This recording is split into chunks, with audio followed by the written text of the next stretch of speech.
तीसरी चीज है जो फॉरेन रेमिटेंस करते थे, जिस पर पीछे टैक्स लगाया था हमने, यहां प्रोग्राम भी किया था, तो उस पर 20% टैक्स लगता है। वो टैक्स तो हालांकि बहुत ज्यादा है, पर उसको उन्होंने नहीं छेड़ा अभी भी।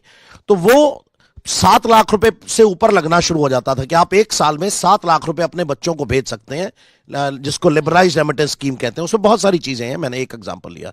तो अब उसको बढ़ा के उन्होंने 10 लाख कर दिया। तो ये वेलकम मूव है, होना ही चाहिए था। चौथा उन्होंने किया कि जो एजुकेशन इंस्टीट्यूशन को अगर किसी के बच्चे पढ़ने गए हैं तो वहां पैसा देना होता है। तो आपने अगर लोन लिया हुआ है और वो लोन से पैसा सीधा उस यूनिवर्सिटी को जा रहा है, तो अभी तक 0.5% उस पर टैक्स देना पड़ता था। तो वो उन्होंने अब 0 कर दिया कि ठीक है, आप यूनिवर्सिटी को पैसा दे रहे हैं तो आपसे टीसीएस टीडीएस नहीं लगेगा। तो ये तो है कुछ टीडीएस टीसीएस के जो मतलब छोड़ दिए। कि जो बच्चे विदेश में पढ़ रहे हैं, जिनके माँ बाप जो है लोन लेकर के उनको पैसा भेज रहे हैं, उस पर 0.5% का टैक्स लगता था, अब वो उतना भी नहीं लगेगा। डायरेक्ट डायरेक्ट मतलब आपके दिमाग से वो बोझ हट गया है कि मेरे को किसी भी तरीके का टैक्स देना पड़ेगा, एक तो लोन प्लस ये।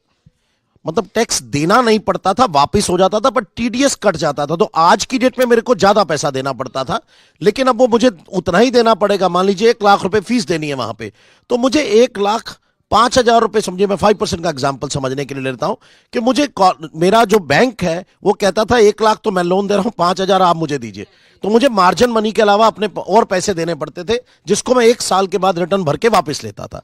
तो अब सरकार ने बोला ठीक है, आप जो लोन का पैसा है तो बैंक सीधा सीधा भेज दे, तो वो सीधा चला जाएगा। मतलब वो जो एक्स्ट्रा स्टेप था कि भले बाद में वापस मिलता था, लेकिन वो लोड जो इनिशियली अरेंजमेंट करना पड़ता था वो नहीं करना पड़ेगा, जितनी जरूरत है सिर्फ उतना अरेंजमेंट। जी जी जी, पैसा भी तो चाहिए ना उसके लिए। आपकी पढ़ाई महंगी हो जाती थी, कई बार अफोर्ड नहीं कर सकते आप उस चीज को।